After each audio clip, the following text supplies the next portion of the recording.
सल्लल्लाहु अलैहि वसल्लम पर तशरीफ फरमा।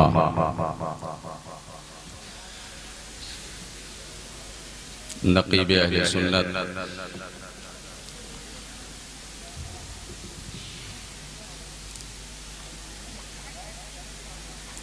हाफिज़ अशार कथीरा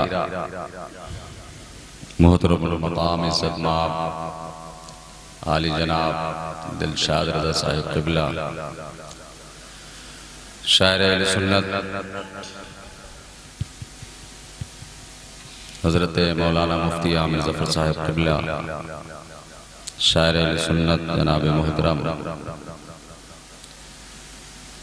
तहसीन रज़ा साहिब क़िबला बरेलवी, जुमला अरबाब मिंबर,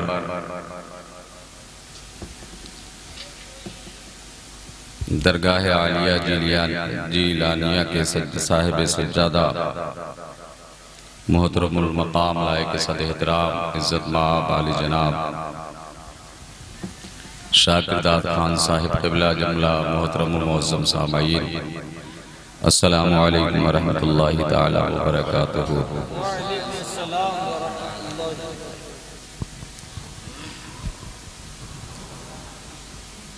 तमाम अहले बस्ती लायक मुबारकबाद हैं कि वो आज इस उर्स की तकरीब में शिरकत कर रहे हैं। अल्लाह मेरी और आपकी हाज़िरी को अपनी बारगाह में शिरकत कबूलियत अता फरमाए। और अगर वाकई कुछ सुनने सुनाने का मूड हो और हमारे मस्जिद के खतीब व इमाम तशरीफ़ फरमा है,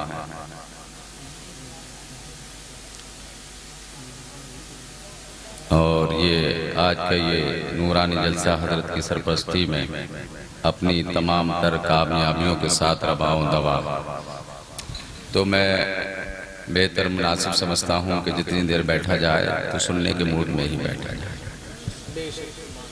है नहीं। मैं जो आज मेरा टॉपिक रहेगा, मुफ्ती आमिर साहब पहले बता दे रहा हूँ तकरीर शुरू करने से, तो जो रहेगा ना वो इस्लाह का तो पहलू रहता ही है, लेकिन उसके साथ साथ हालात हाज़रा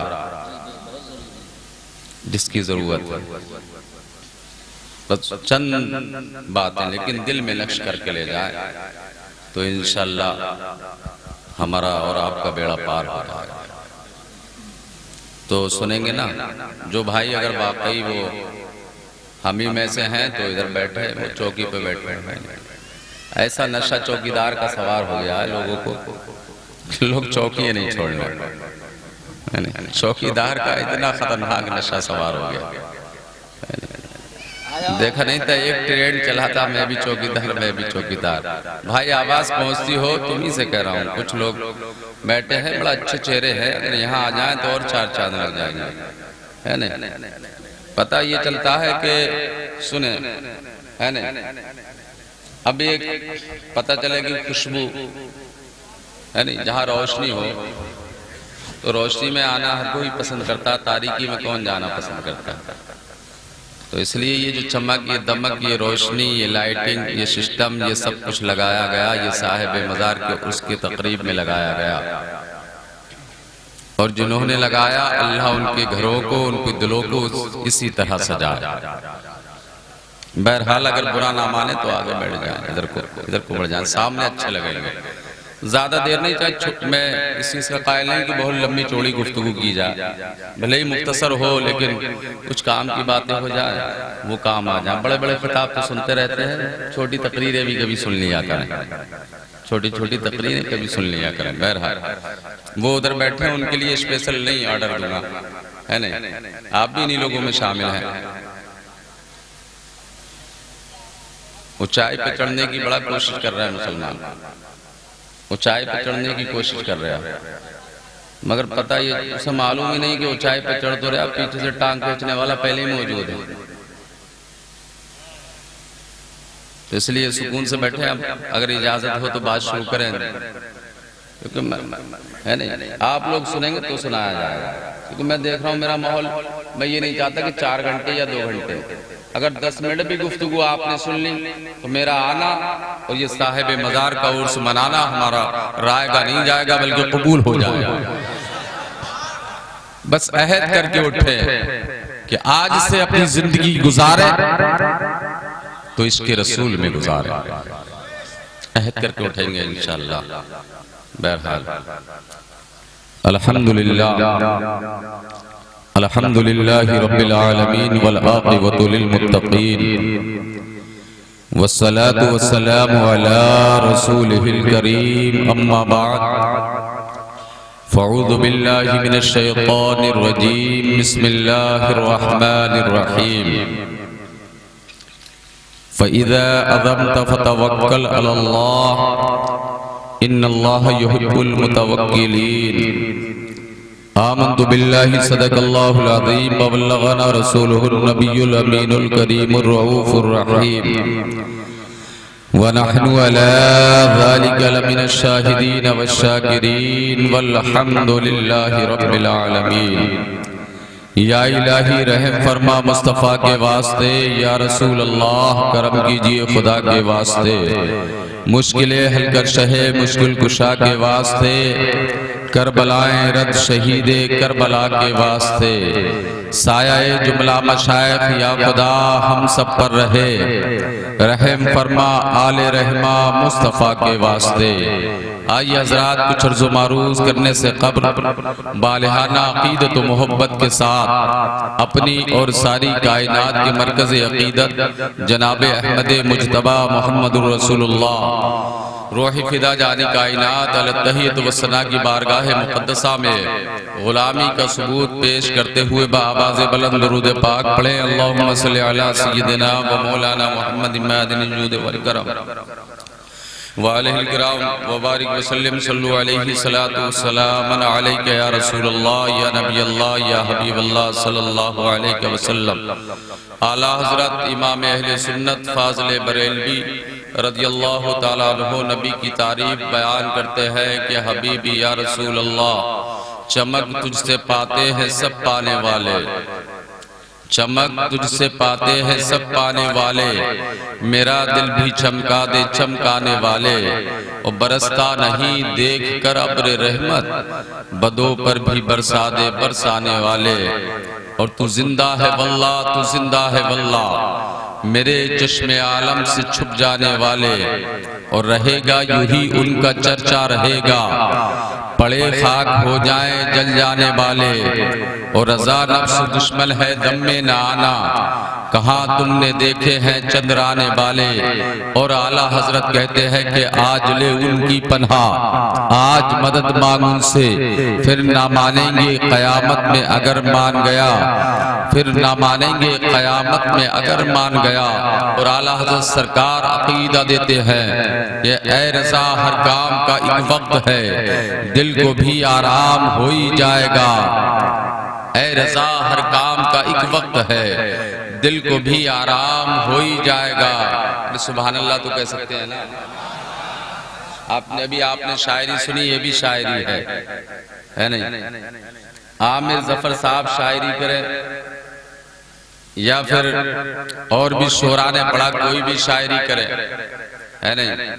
लेकिन शायरी का मजा जो सरकार आला हजरत की शायरी में है वो दुनिया की किसी शायर की शायरी में नहीं मिलता, नहीं मिलता है। क्यों नहीं मिलता? इसलिए कि किसी ने ताजमहल को देख करके शायरी करना सीखा, किसी ने दुनिया की रानाइयों को देख करके शायरी करना सीखा, किसी ने शायरी का शौक उठा तो किसी की जुल्फे देख करके शायरी का शौक उठा, किसी को शौक पैदा हुआ शायरी का कलम चलाने का तो बादल की घटाओं को देख करके शायरी की, किसी ने शबनम को देख करके शायरी की, किसी ने झरनों को देख करके शायरी की। सुनो, जब इमाम अहमद रजा का कलम उठा तो किसी दुनिया की रंगीनियों देख करके कलम नहीं उठा है। अगर उठा है तो नबी की मोहब्बत में उठा है, अगर उठा है तो नबी के इश्क में उठा है, और पुकार करके कहते हैं कि हबीबी या रसूल अल्लाह, तू जिंदा है वल्लाह, तू जिंदा है वल्लाह, मेरे चश्मे आलम से छुप जाने वाला। इश्क की शमा आला हजरत ने अपने गुलाम को घुट्टी में पिलाई, इसके रसूल हमें घुट्टी में पिलाया। तो जरा देखे कि हालात हाजरा का पस मंजर। मैं बंद अल्फाजों में कहूंगा कि इस वक्त जो हमारे मुल्क के हालात हैं, इस वक्त जो हमारे मुल्क के हालात हैं वो सुने और अब से कई सौ साल पहले की बात सुने। एक ऐसा शहर था जिसको अब मौजूदा हालत में स्पेन कहा जाता है, अंदलुस कहा जाता था जिसको, जहां पर 800 साल मुसलमानों ने हुकूमत की। कितनी साल? 800 साल।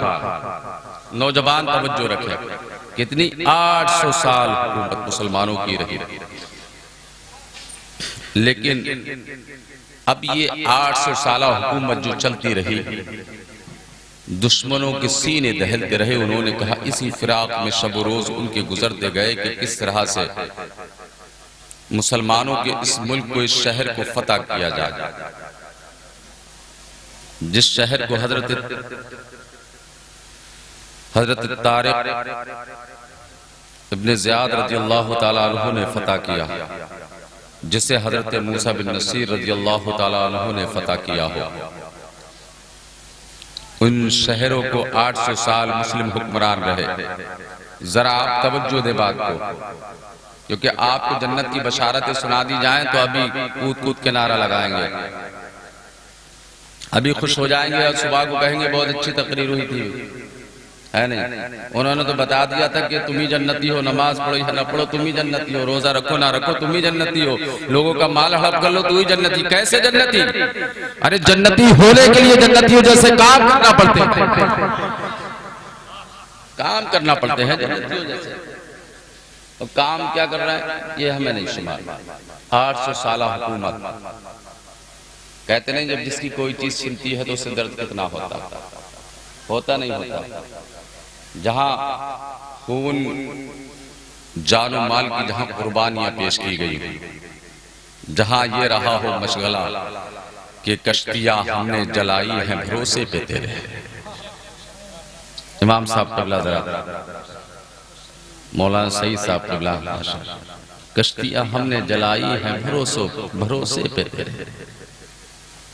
कश्तियां आग लगा दी। दुनिया पूछ रही थी कि मुसलमानों का ये अक्लमंदी नहीं है, कौन अपनी कश्तियां जलाता है, कौन अपनी कश्तियां जलाता है। दुनिया चाहती है कि हमारी जान की हिफाजत रहे, हमारी जान बच जाए। निकलने का पहले लोग सोचते हैं, लेकिन मुसलमानों ने अपने निकलने का रास्ता बंद कर दिया। नहीं तो मुसलमानों को इश्क ने कहा था कि सुनो, ये इश्क हमारा कदम किसी दुनियावी काम के लिए नहीं है, बल्कि रब के रिज़ा के लिए है, परवरदिगार के लिए, परवरदिगार के लिए। वो 800 साल हुकूमत, एक दिन वो आया, दुश्मनों ने मुनज़्ज़म होकर के इकट्ठा होकर के एक अहम इजलास मुनक़्क़िद किया, एक मीटिंग की। आसान लफ्ज में कहूं, एक मीटिंग बुलाई। उसमें बड़े बड़े ज़हीन, बड़े बड़े अदबा, बड़े बड़े रऊसा, अपने वक्त के फसीह वली लोगों को बुलाया गया। यहूदी ईसाइयों ने मिलकर के सोचा कि मुसलमानों का खात्मा कैसे किया जाए। हालात हाज़िरा अपने मुल्क के भी हालात नजर में रखे। अब बात सुने। बुलाया और कहा किस तरह से। तमाम लोगों ने अपने अपने बड़े मशवरे दिए। किसी ने कहा कि हमला कर दिया जाए मुसलमानों पर, किसी ने कहा कि इस तरह से हमला किया जाए, किसी ने अपनी अपनी तजवीजें पेश की। लेकिन जो उनका सबसे बड़ा पादरी था, जो सबसे बड़ा था, जब उसके पास ये सारे मशवरे हो गए, जब उससे पूछा कि आखिरी जजमेंट क्या है, आखिरी फैसला क्या है, तुम क्या कहना चाहते हो? हजरत तवज्जो रखो। जी जी, तकरीरें दिलशाद भाई बहुत सुनी होंगी, लेकिन ये कुछ बातें काम की हैं वो सुन लें। जी जी। तो कहा क्या बात, किस बात पर? सारे लोग अब उसके फैसले का इंतजार। हमारी कौम की तरह नहीं है। हमारा इमाम कह दे कि जुआ मत खेलना तो सबसे ज्यादा खेलेगा, जिद में इमाम साहब को दिखा दिखा कर खेलेगा। इमाम साहब को दिखा दिखा के जुआ खेलेगा। इमाम साहब कहते हैं यार तुम मस्जिद के पास में रहते हो, नमाज को नहीं आते हो, तो जानबूझ के नमाज के वक्त गलियों में तेज तेज बोलता हुआ, गाने सुनता हुआ जाएगा, मोबाइल बजाता हुआ जाएगा, किसी नौजवान से कह देते। और सबसे बड़ी जो बदहाली का हमारा नतीजा है, वो नतीजा ये है कि हमने अपने इमामों की इज्जतें करना छोड़ दी है। उनकी इज्जत नहीं करना है, बात नहीं मानना, इमाम की बात नहीं मानेगा और किसी की भी मान लेगा। अरे ये अपने घर से थोड़ी बता रहे हैं, ये वही इमाम है जो तुम्हारी नमाजों की जामिन है।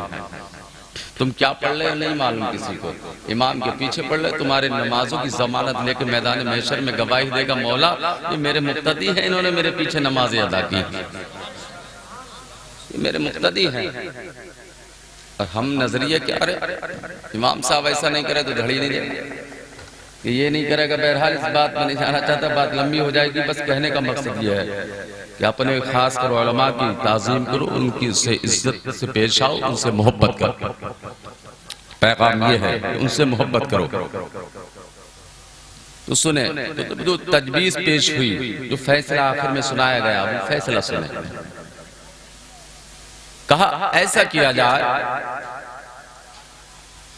कहा कि हम मुसलमानों को निकाल तो सकते हैं गरनाता शहर से, तो शहर का नाम गरनाता था, कहा शहर से निकाल तो सकते हैं, लेकिन शर्त है ये। कहा क्या? कहा एक शख्स को उस शहर में भेजा जाए और भेजने के बाद उससे ये कहा जाए कि पागल लोग की जैसी, पागलों की तरह पागल बनकर के जाए, पागलों जैसी हरकतें करे जाकर के, और मुसलमानों के पैगंबर और इस्लाम के खिलाफ बकवास करे। यानी कि माज़अल्लाह रब्बिल आलमीन पैगंबर इस्लाम की शान में तौहीन करे, माज़अल्लाह रब्बिल आलमीन जाकर के, और इस्लाम के खिलाफ बातें करे। तो लोगों ने कहा जब ये मुसलमान और उनके पैगंबर के खिलाफ बकवास करेगा तो लोग इसको मार करके भगा देंगे, इसका रिजल्ट क्या आएगा? कुछ लोग रहते नहीं, कुछ मुत्तफिक हो जाते हैं फैसले से, कुछ लोग नहीं रहते। तो कुछ लोगों ने कहा कि ये कैसे भाई, एक पागल के जाने से क्या मुसलमानों का मुल्क फतह हो जाएगा? उसने कहा नहीं, अभी हम फतह करने नहीं भेज रहे, बल्कि अभी इम्तिहान देने भेज रहे। साजिश देखें, हिंदुस्तान का नक्शा अपने नजर में रखें। कहा हम अभी इम्तिहान देने जा रहा है, रिजल्ट बाद में आएगा।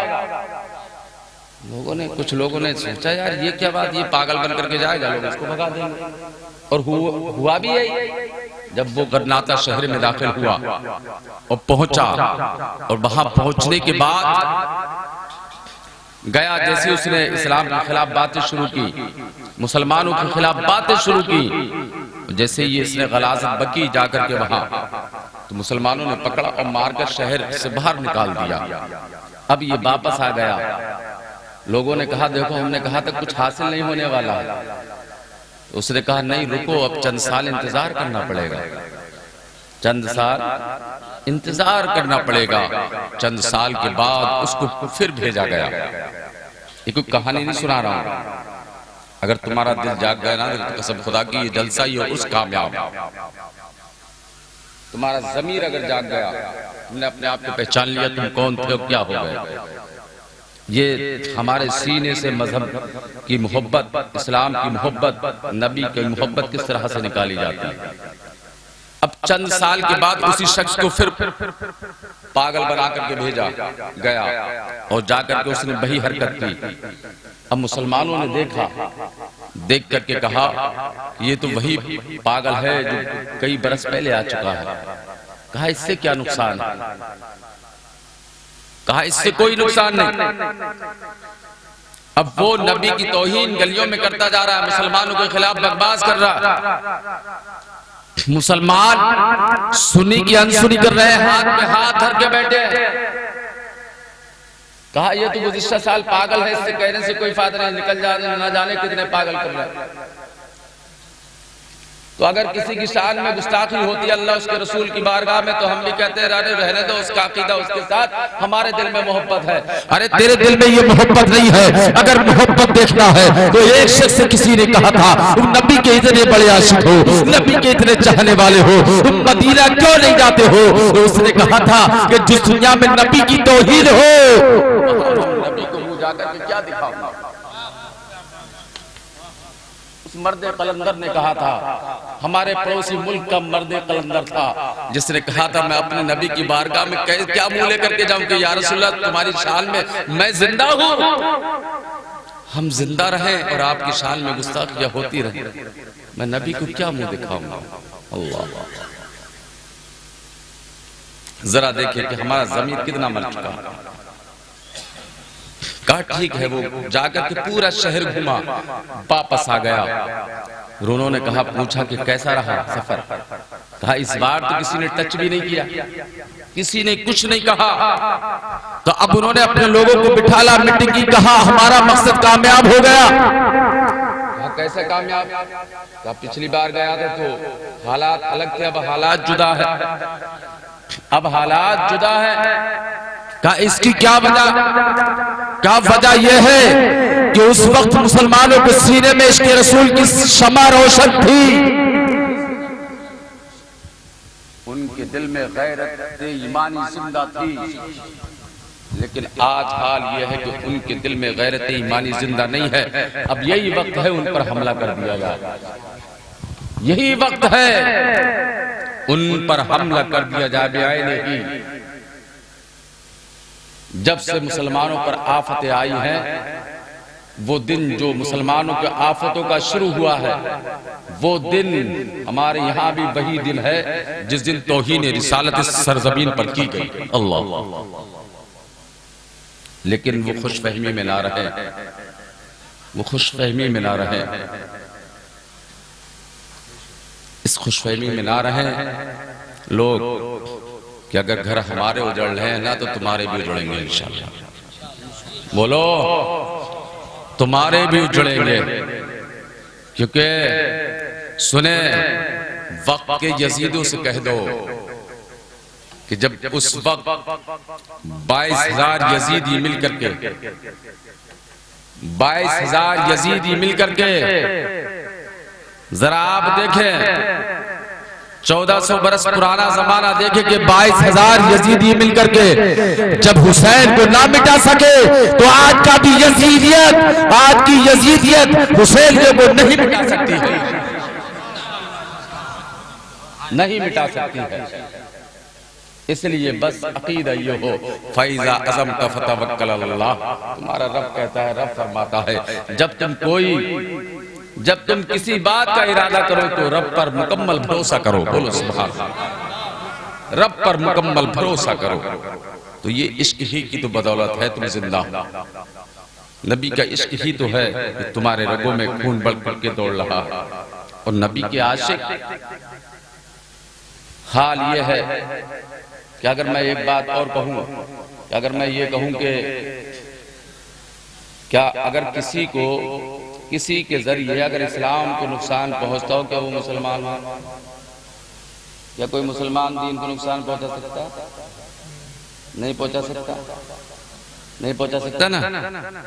कोई मुसलमान दीन को नुकसान नहीं पहुंचा सकता। लोग ये कहेंगे अरे यार ये तो अगर पूछ भी लिया जाए, लोग कहेंगे कि अरे ये तो मुसलमान है, ये दीन को कैसे नुकसान पहुंचा सकता है। लेकिन इस वक्त सबसे ज्यादा अगर नुकसान पहुंच रहा है तो दीन को मुसलमान से पहुंच रहा है। अब तुम कहोगे ये कैसे यार, सबसे ज्यादा नुकसान किसी चीज को पहुंचा तो मुसलमानों को ही दीन से पहुंच रहा है। अब तुम कहोगे कैसे हम कैसे नुकसान पहुंचा रहे हैं, हम कैसे दीन का नुकसान कर रहे हैं, है नहीं? तो बताऊं ना कैसे नुकसान कर रहे हैं।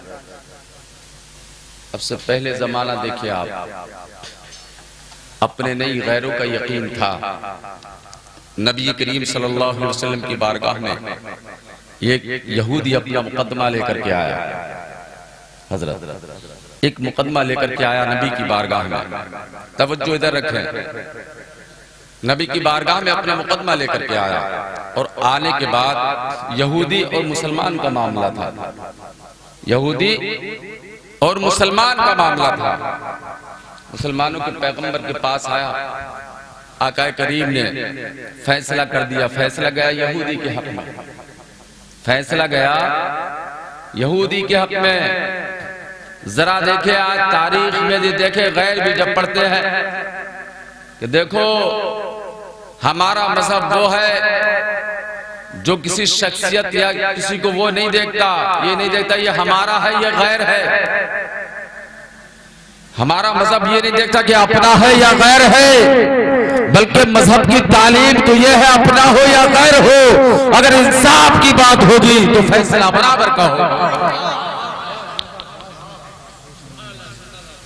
और अगर ये बात पर यकीन ना हो तो देख लो, जुमला दे रहा हूं, जरा तवज्जो करें और हिफाजत करें जुमले की।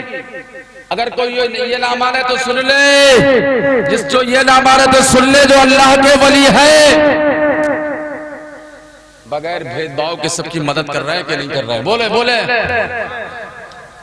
बगैर भेदभाव के मदद कर रहे हैं नहीं कर रहे हैं? अपना आ रहा है वो भी परेशानी लेकर के आ रहा है, लेकिन खुशहाल होकर के जाता है। अगर गैर चाहता है तो भी अपना दामिन मुराद भर करके जाता है। ये इस्लाम की तालीम का असर है। इस्लाम ये है अपना पराया नहीं देखता, जो हक होता है वही कहता है। अब फैसला यहूदी के हक में हो गया। अब मुसलमान, वो नाम का मुसलमान था, है नहीं, जैसे हम लोग हैं अक्सर अपने मतलब की शरीयत की बात मानेंगे, मतलब की होगी तो नबी की भी बात मानेंगे। अगर ये कहते तुम नबी के गुलाम हो, नबी की उम्मती हो, तो यकीनन हम नबी की उम्मती है, नबी के गुलाम है। और जब नबी का गुलाम है तो जहन्नम में नहीं जाएगा, नबी का गुलाम है तो जहन्नम में नहीं जाएगा। तो खुश हो जाएंगे कि नहीं जाएंगे? ये तो देख लिए कि नबी के गुलाम है, जहन्नम में नहीं जाएंगे। ये तो मान लेते हैं मौलाना की बात, लेकिन ये नहीं मानता अगर नमाज नहीं पढ़ेगा तो जहन्नम में डाला जाए, अगर ज़कात अदा नहीं करोगे तो जहन्नम में डाले जाओगे, अगर किसी का माल हड़प करोगे, सूद खाओगे तो जहन्नम में डाले जाओगे। ये क्यों नहीं मानते? खाली जन्नती तुम्हारे ज़बान पर बैठी हुई है, क्योंकि जन्नतियों का काम सूद लेना नहीं, लोगों का माल हड़प करना नहीं, लोगों की बेईमानियां करना नहीं, बल्कि जन्नती का काम क्या होता है? जन्नती को काम शराब पीना नहीं होती है, जन्नती को काम जुआ खेलना नहीं होता है, जन्नतियों का काम बदकारी करना नहीं होता है। अरे जन्नती का काम ये होता है कि कोई सा भी माहौल हो, कोई सा भी वक्त हो, जन्नतियों का काम ये नहीं होता है, बल्कि जन्नतियों का काम ये होता है, जन्नती या तो नमाजी होता है या मैदान का गाजी होता है। नारे तकबीर, नारे तकबीर, नारे रिसालत, नारे रिसालत, मसलके आला हजरत तुरसे जिलानी मियां, तुरसे जिलानी मियां, सरज़मीने बिकरा निगाही, नारे तकबीर। समझे? जन्नती वो होता है, मैंने कहा ना जन्नतियों जैसे काम करो तो यकीनन जन्नत तुम्हारी। लेकिन मुसलमान भी जहन्नम में डाले जाएंगे अल्लाह अपने बुरे अमल पे। जो बुरे अमल करेंगे उसके लिए जरूर सजा मिलेगी, मिलेगी नहीं मिलेगी? तो फिर हम किस खुशफहमी में मुब्तला, किस बात का इंतजार कर रहा है? किस बात का इंतजार कर रहा है? ये अल्लाह वालों की बारगाह में आना हमारा ये किस बात का संकेत है? बताओ, इनसे फैज कब मिलेगा ये भी बता दूं। इनको ये मनसब मकाम मिला, कैसे मिला? इनको ये मनसब मकाम मिला तो किसी दुनियादार की इज्जत नहीं करने की बदौलत मिला है। अगर मिला है तो मदीने के ताजदार की गुलामी करने के बस मिला है। ये जो ताज नजर आ रहा है साहिब मज़ार का, ये जो अज़मतें हासिल हुई हैं, ये नबी आले नबी की गुलामी का पट्टा गले में डाल करके इनको मिला। ये ऐसे ही नहीं मिला मेरे भाई। तुम समझते हो कि फ्री में हलवा खा लिया, बिरयानी खा ली, उर्स मना लिया। उर्स में आने वालों पैगाम लेकर के जाओ। अगर तुम इनकी बारगाह में हाजिरी हो देने आओ ना, तो हाजिरी कब कबूल होगी ये भी बता दूं। अगर तू फजर की नमाज पढ़ के आएगा और तू इनकी बारगाह में कुछ भी अरीजा पेश करेगा इंशाअल्लाह पूरा हो जाएगा। क्योंकि ये भी बेनमाजियों से मोहब्बत नहीं करते, ये भी बेनमाजियों से मोहब्बत नहीं करते। तू समझता हो कि हम राजी कर लेंगे, राजी नहीं कर सकता है, क्योंकि ये अल्लाह वाले हैं और अल्लाह वाले जब भी राजी होते हैं जिससे अल्लाह राजी होता है उससे अल्लाह वाले राजी होते हैं, उससे अल्लाह वाले राजी होते हैं। समझे? अपना अकीदा मजबूत करो, अकीदा मजबूत करो, अपना तवक्कुल अपना भरोसा अल्लाह के साथ करो। समझे? तो वो यहूदी ने जो फैसला किया तो यहूदी के हक में हो गया। वो बज़ाहिर मुसलमान था, वो ज़ाहिर मुसलमान था, जैसे ज़ाहिरन बहुत मुसलमान बने फिर रहे हैं। देखे नहीं होंगे कुछ 24 नंबर ही है। हमारे यहाँ सेतल में रहते हैं राफजी, है नहीं? तो ये बज़ाहिर मुसलमान है, ये इनसे बड़ा नुकसान हो रहा है। तुमने देखा नहीं कि एक ने लखनऊ की सरजमीन से जो शिया वक्फ का चेयरमैन था उसने ऐलान किया कि हम कुरान की आयतों को बदलेंगे, लेकिन बहरे कुर्बान जाओ, अरे ये इस्लाम है, ये कुरान है, ये कुरान को बदलने आता है, वो खुद बदल जाता है लेकिन कुरान नहीं बदल सकता।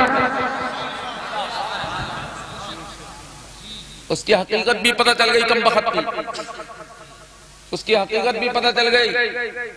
और हुआ क्या, कुरान को बदलने चला था, खुद ही बदल गया, खुद ही बदल गया। तुमने सुनाई था ना कि लोग मरने के बाद जहन्नम में जाएंगे, लेकिन अल्लाह ने उसको जहन्नम का अजाब दुनिया में भी जलने के लिए दे दिया, दुनिया में भी जलेगा, दुनिया में भी जलेगा। तो पता चला कि कुरान से बगावत करोगे, इस्लाम से बगावत करोगे तो तुम्हारा ठिकाना जहन्नम है, जहन्नम। तो सुने, अब कोई नबी के कौल से बगावत करे, यहाँ कई चीजें मिलती हैं, नबी के कौल से बगावत करे तो उसका हश्र क्या होता है। सुने, यही बात बताना चाह रहा हूं कि बगावत अल्लाह उसके रसूल से करे या किसी सहाबी से करे या अहले बैत से करे। अब सुने, ये नबी की बारगाह से आए तो मुसलमान जो जाहिरन मुसलमान था, जैसे मैंने अभी बताया बहुत से कादियानी हैं, नीचड़ी हैं, चकड़ालवी हैं, बहुत से हैं अपने आप मुसलमान। बहुत से लोग कह रहे हैं कि हम मुसलमान हैं, हम भी मुसलमान, हम भी मुसलमान।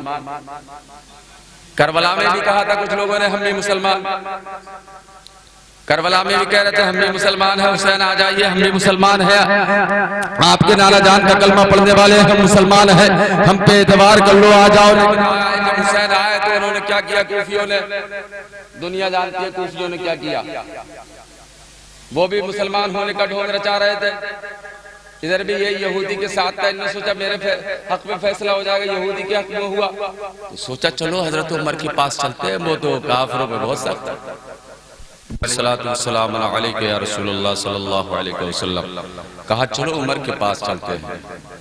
उसने सोचा ये तो काफिर का नाम सुनते ही गुस्सा आ जाता है, तलवार नियाम से बाहर आ जाती है, सोचा इनसे। लेकिन उसको मालूम नहीं थी कि उमर के दिल में किसकी मोहब्बत है, उमर के दिल में किसका इश्क है, उसको मालूम नहीं था। वो समझा कि काफिर के सामने मेरी मदद कर देंगे, लेकिन जाते हैं कहते हैं सारी परेशानियां हमारे ऊपर आ गई है नहीं, और अपने आप को दावा करते हो हुसैनी का। अरे सब्र वाले कभी हारते नहीं है, बोले सुभान अल्लाह, बोले सब्र वाले कभी हारते नहीं है। जो जुल्म करते हैं ना उनके नामो निशान मिट जाते हैं, इंशाल्लाह मिट गए और मिट भी जाएंगे, इंशाल्लाह मिट जाएंगे। अरे जब फिरौन की, कारून की कोई हैसियत नहीं तो इस दौरे हाजिर के फिरौन की क्या हैसियत, क्या बिगाड़ सकता है, कुछ नहीं बिगाड़ सकता है। जब तक तुम्हारे सीनों में इश्क रसूल की शमा रोशन है, दुनिया की कोई ताकत तुम्हें ज़ेर नहीं कर सकती है। जब तक इश्क रसूल सल्लल्लाहु अलैहि वसल्लम की शमा रोशन है, जब तक कोई दुनिया की ताकत तुम्हें ज़ेर नहीं कर सकती है। बहरहाल उसने सोचा क्यों ना, कुछ लोग है नहीं मतलब का मसला ही पूछते इमाम साहब से जाकर के, उसने भी सोचा अरे मतलब ये आदमी था, उसने सोचा मेरे हक में फैसला हो जाएगा। पहुंच गया, कहा ये तो बहुत खतरनाक आदमी है, और ये जरूर मेरे हक में फैसला करेंगे। ये तो यहूदी तो दुश्मन है हमारा, लेकिन इससे मालूम नहीं पैगंबर इस्लाम की तालीम ये है, अपना हो या बेगाना हो, जब फैसले की बात होगी तो हक होगा।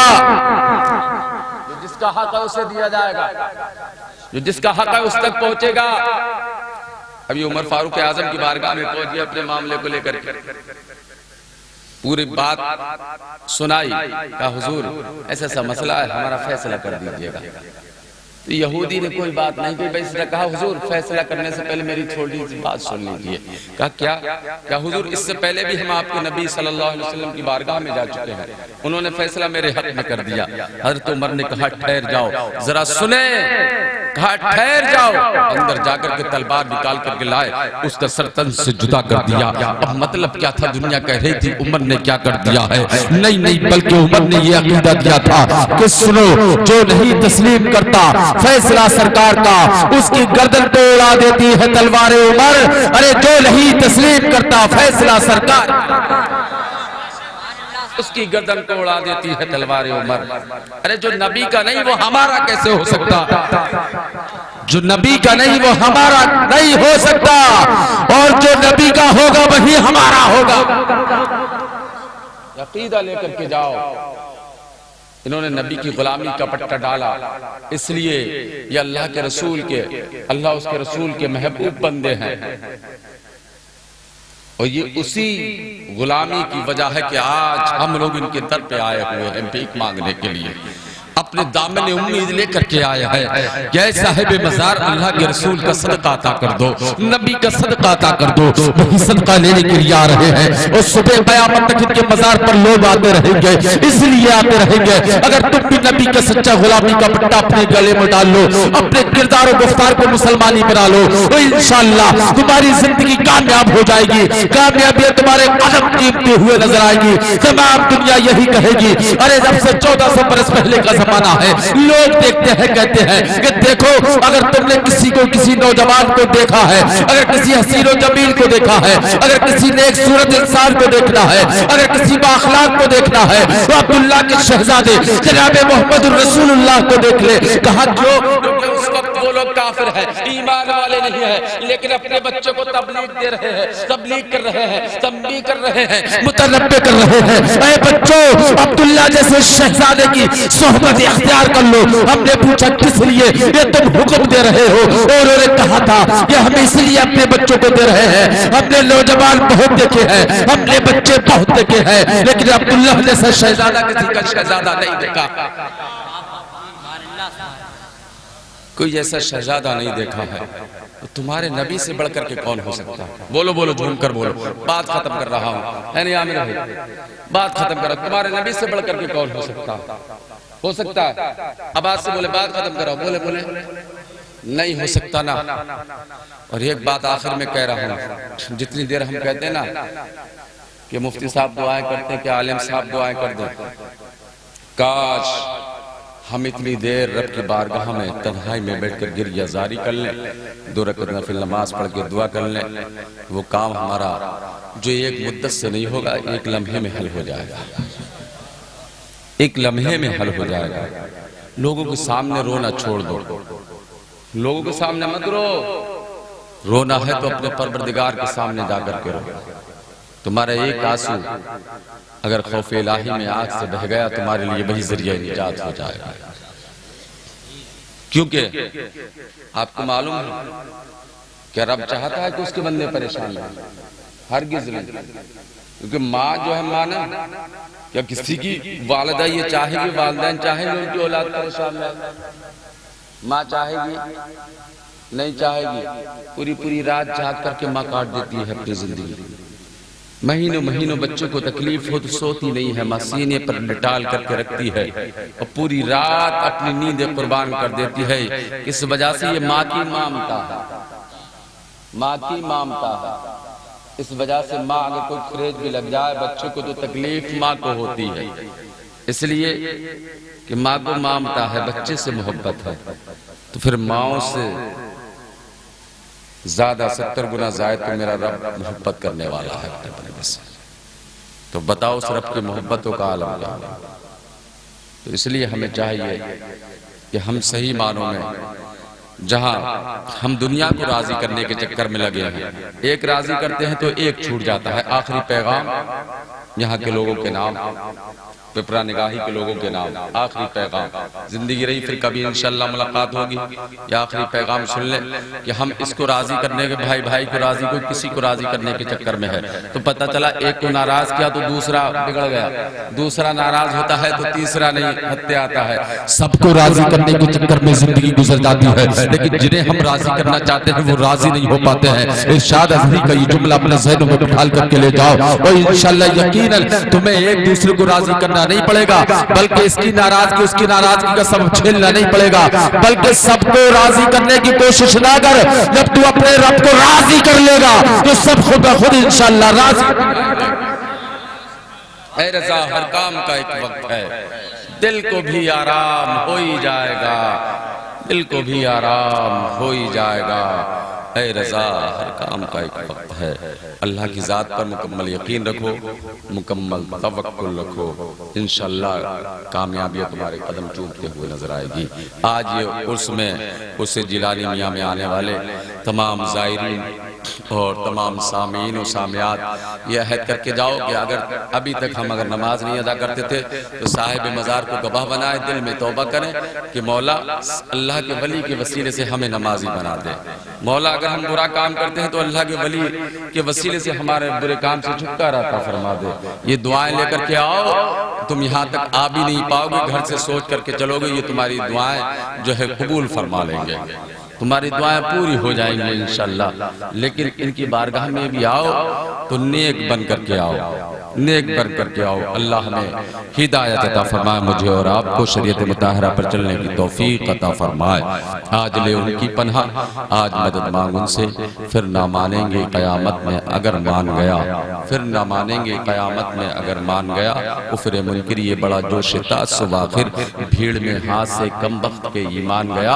और अकीदा ये रखो हबीबी या रसूल अल्लाह, तुम्हें जाना तुम्हें माना, ना रखा गैर से काम, लिल्लाहिल हम्द में दुनिया से मुसलमान गया। सब पते लिसानी के सब जो अगला सजद हो गए सबको गवाह बना करके तौबा करता हूँ। अस्तगफिरुल्लाह रब्बी मिन कुल्लि ज़म्बिन व अतूबु इलैह। कलमा शरीफ पढ़े, ला इलाहा इल्लल्लाहु मुहम्मदुर रसूलुल्लाह। अस्सलामु अलैकुम व रहमतुल्लाह।